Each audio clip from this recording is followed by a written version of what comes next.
Welcome back to the channel. We are outside Madrid with Polestar's first ever electric SUV, the Polestar 3.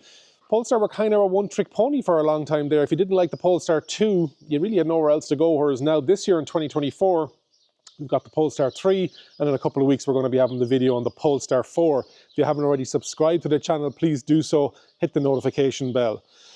Originally saw this back in Copenhagen at the international launch in October of 2022 when we were talking about it launching into the markets in 2023. There's been a bit of a delay, but now we're getting them mid-2024, and I think it's worth the wait. We're going to have a look around the outside, the inside, take it out on the road, take it out on the motorway.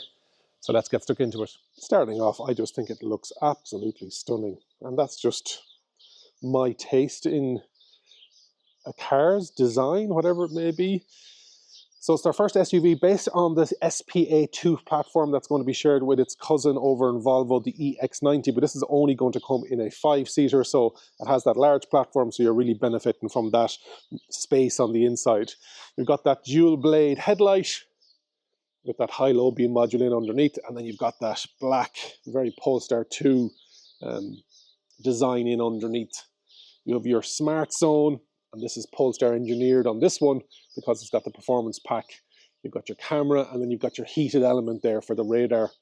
You also have your wing, and you can see that there is an aero element to it, but lovely, real flat-nosed front. You can see the stance of it there. And then in underneath you have some matte black and some gloss black.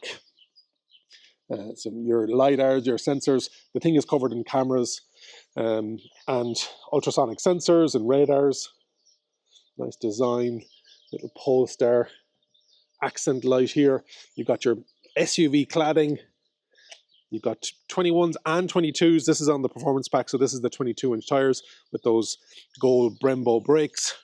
Staggered 265 40 22s in the front, 295 42s in the rear. Yeah, gorgeous. So as always, you have 111 kilowatt hour battery, 160 of that usable, and 380 kilowatts of power. And then on this version, you have that cladding with that gloss black and that silver strip. You've got your Polestar floating, frameless mirrors. The whole mirror moves with your blind spot built in. Gloss black, no chrome on this. Pano sunroof, gloss black B-pillar. You've got these lovely pop-out handles, flush when needed. And then charging, you've got 11 kilowatt on AC and up to 250 kilowatt on DC, so 10 to 80% in that 30 minutes. Gorgeous roof line with that body coloured that comes around to the spoiler. There's that little brake, so real nice sporty look to it. Even though it's wide and long, it doesn't have to be too tall. Lots of space on the inside, but we'll get to that. Got that aero elements here just to break the wind off the car. Got these gorgeous Polestar lights, and you've got that around at the rear, that Polestar brake light, that design. Nothing else really like it on the road. You've got your high-level brake lamp. You've got that aero in underneath. You've got your window wiper. Then you've got your body coloured. So you've got your camera, and then your button is in underneath here. So as Bjorn Nyland would say, there's a tendency of getting schmutz on that. 460 or 70 litre boot. And then you've got that lots of space in underneath. Like a real good ability to, because it's on air suspension, you've got the ability to raise or lower it, 12 volt tie off points. You do have a frunk in underneath as well. Power tail lift. I think it's stunning. Absolutely stunning. Price is starting in Ireland at 99,000 euros. Yeah, and I believe there's a number of orders already taken. Gorgeous. Let's have a look at that frunk. This is how the doors open up. You just pull up. Got your handle here.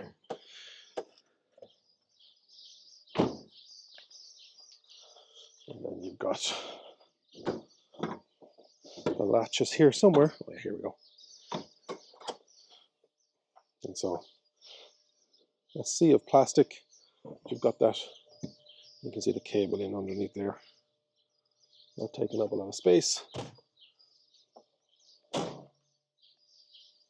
What do you think? Let me know in the comments. Do you like the look of it? Going up against when it electrifies the Porsche Cayenne, but then you've got the Audi Q8, you've got the Mercedes-Benz, you've got the BMW iX. Out of all of them, it is my favourite. I do like that Polestar design. Drag coefficient of 0.29, I believe. But yeah, not sure if you're picking up all the bird song here in the background here today, but it is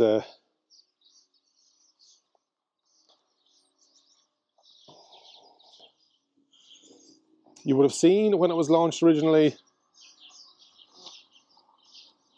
to see an electric Corsa.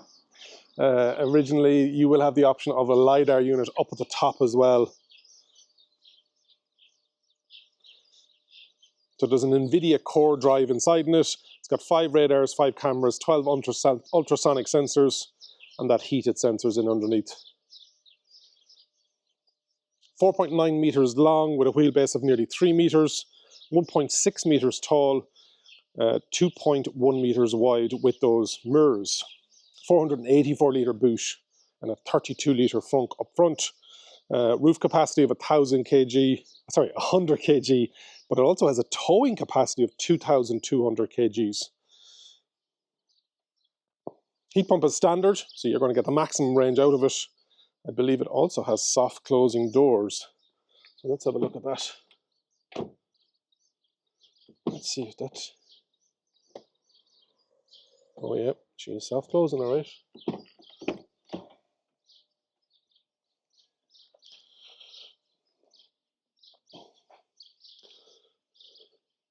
Let's go to the back first, actually. So entry, nice fabric, some ambient lighting with the Bauer & Wilkins. You've got your door release, which is that pull-up handle situation. It's an electronic mechanism. You've got your Bauer & Wilkins. You've got a decent door pocket here as well. And this would be in the performance pack. You're going to get the Swedish gold seatbelts. It's wider than the Polestar 4, and we're going to be having that on the channel soon, as I talked about. Totally flat floor. So, what have we got leg room wise? That's my seat set for me. I'm after driving it for the last couple of hours. So seat, no problem. Legs, no problem. And then head, no problem. I'm 6'2", 188 centimeters. There's a lovely recline on the seats. Really nice. You can really feel that, the difference between this and the EX90. You don't need that third row of seats. You're really gaining it in the cabin. On the B-pillar, you have your vents, your coat hook. In the middle center console, you've got heated seat control here. You've got your 3-stage, your aircon, some traditional vents, and then some USB Type-Cs in underneath. That totally flat floor. And you've got some bio-attributed micro-tech is on this one. You can see the carbon footprint. Fossil-free PVC. You've got 2 ISOFIX. And then you've got a central headrest, if needed. That pops up there. You also have that ski hatch, if you need to get in and around it. Central armrest. And you've got the pop out. Good big size. And then in the middle, if you've got a middle, the seats are good. My feet are good. Headroom, loads. Like you're talking 6-7 centimeters. So yeah. In the rear of the Polestar 3, it's all good. You can see up the dash there. Let's have a look up the front.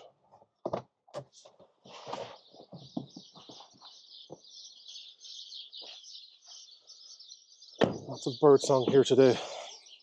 In the front, again, that knitted texture, that soft touch Bauer & Wilkins. It does have that front or rear selection on the windows, center locking, and again your door handle, large door bin, your Polestar scuff plate. And then getting in, you've got your driver display, no on-off switch, you just sit in the key. Polestar 3, driver display, putting into drive. Need to put the key up here.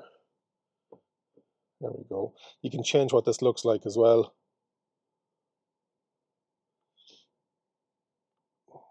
And so that's voice control, or you can change the menu.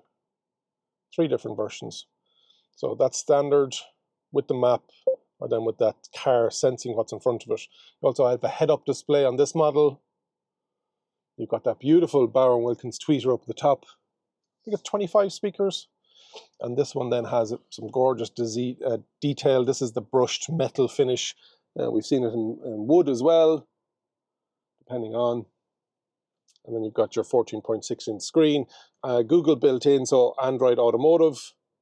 You've got Google Assistant, Google Maps. So if I put in home, which is back to the hotel, it'll tell me that I'll be at 51% on arrival. And you also have the Google Play Store, so you can go to the apps down here. So you've got YouTube, and there's going to be Android Auto, Apple CarPlay as well included. The media, it is probably one of the best driving audio that I've seen with Tidal, because it's Dolby Atmos.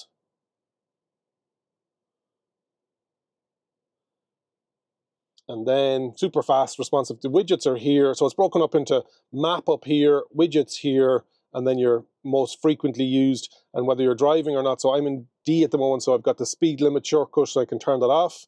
And 1-pedal driving, 2-stage, press brake, and they turn back into adjusting. So that can be your mirrors, your steering wheel, and the glove box then, opening that glove box.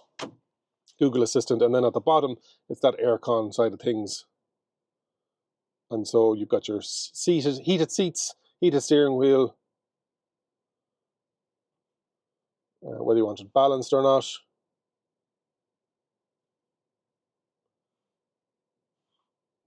Hazard lights, etc. So it's on the screen, but there's also one up in the head unit for EU regulations. You need a physical hazard button as well. Behind that then you have, so good screen, very responsive. You then have where you put the card for the key is here, and then it's a wireless charging pad, ventilated as well so it doesn't overheat. Bit of gloss black going on here, probably wouldn't be my favorite. You've got one single knob, play, pause, and then the volume. You've got some cup holders, and then a large, very deep pocket there. And then in underneath, you have,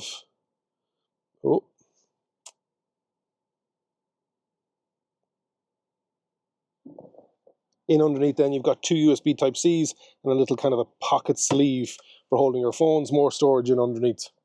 Lots of space. Steering wheel is 3-spoke. Yeah, it's nice. Those seats are gorgeous. And it's got the Bauer & Wilkins in the headrest, 2 speakers on the passenger and on the driver side. Really nice. Yeah, this is that microfiber, what do they call it? Microtech material. Adjustable, etc., etc. There's a white one coming around the corner.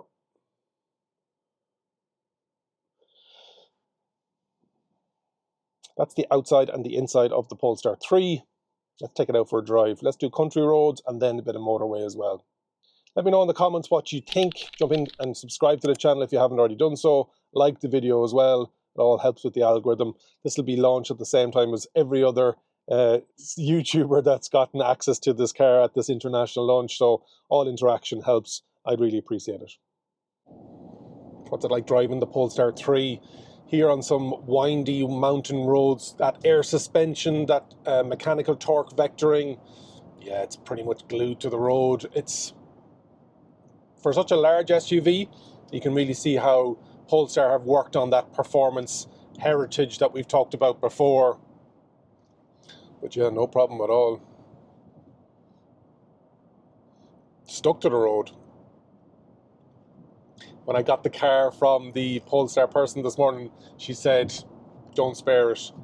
Within the speed limit, but yeah, give it a real good engaging drive, and it's definitely that. Seating position is great, visibility is good, brakes are, they know it's a performance vehicle, that it's actually, that air suspension is a nice difference as well, and you don't get that on the Polestar 4 that we're going to be chatting about in a couple of weeks. But that torque vector on the rear, the mechanical version, it's not electronic, it's something that no other EV can talk about. So if you're looking for an SUV that you want to really drive, the Polestar 3 is probably for you. Also, I just want to mention that Dolby Atmos system with the Barron Wilkins surround sound. Use Tidal on the system because of Dolby Atmos. Spotify doesn't have it yet, but one of the best sound systems I've ever heard in a car. So a good collaboration there. Look at this. Loving it. Smile on my face says it all. Driving wise, we've got some touch haptic tiles on the actual steering wheel, and then there's shortcuts down underneath so you can see the speed limit warning. So you can change those whatever you want that to be. That map function stays there. Then you've got your widgets underneath that. But if you want to go to your drive, you go to car function down the bottom, and then you can go to settings, and then in the drive settings, nice big paddles that it's creep on, creep off, ESC on or off, raised suspension, hill descent. So there's 60 millimeters of travel in the difference there. Power delivery, whether you want range or performance, but again, it's a nice big easy tile. Steering wheel light, firm or standard. Suspension standard, nimble or firm, and then one pedal drive whether you want off, low or standard. So lots of customization there, but easy to get to when you're driving if you are changing how you're actually driving it. The assists, there's lots of assists. You've got pilot assist, road sign information, lane keep aid, speed limit warning, and on the motorway we'll try that lane keep and lane change. Overall, a really nice EV from the Polestar 3. It's a real engaging drive. This is Polestar's first SUV, so don't forget that. We've had the Polestar 2 and already on the channel. We've had the BST on the channel as well. I've done long range tests, so understanding how the Polestar, the ecosystem is. But if you didn't like the Polestar 2, you had nothing else. Whereas now, if you want a luxury SUV, E-segment, 3-meter wheelbase, has the power, has the range, has the driving dynamics. There's a lot to be said for the Polestar 3. Let's take it out on the motorway and see what it's like there with those Pilot Assist, Pilot Plus. Here on the motorway outside Madrid, and the difference between this and those mountain roads we've previously been on, you really get the benefit of the Pilot pack on this with the cameras, and it has really good adaptive cruise control and automatic lane changing. So you just indicate, and then the car itself moves over. I'm not applying any pressure to the steering wheel there.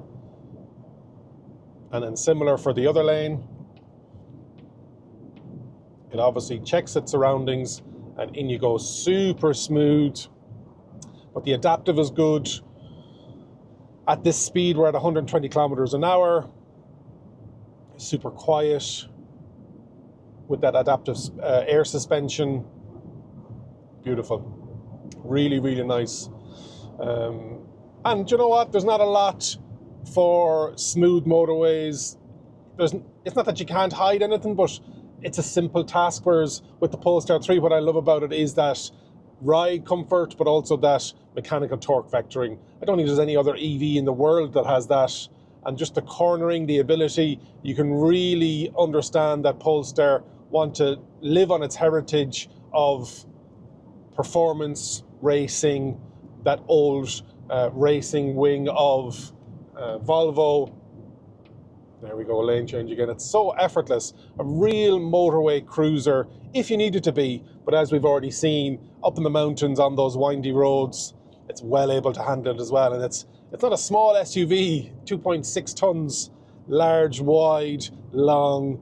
Low is probably the only thing that's going for it in the sporty side of things, but the handling. And at cruising speed as well, it can disengage the rear clutches, and then you're only using the front axle to power it along. So efficiency, getting more range. You don't need that all-wheel drive. You don't need those that electric motor in the rear moving you along the motorway once you're up to a fairly standard speed. So thinking about it as well, seats are lovely. Hopefully you've enjoyed my look around of the Polestar 3. If you haven't already subscribed to the channel, please do so. We're going to be having the Polestar 4 on the channel in a couple of weeks. Make sure you hit that notification bell. Jump into the comments and let me know, have you ordered a Polestar 3? Are you looking at waiting for the Porsche Cayenne electric? Maybe you have the Mercedes-Benz EQE SUV or an Audi Q8 e-tron. Like the video, comment and share. And remember, if you think an EV is for you, leave it to me and I'll review. Thank you very much for watching, and if you enjoyed this video, I know you're going to enjoy that video too.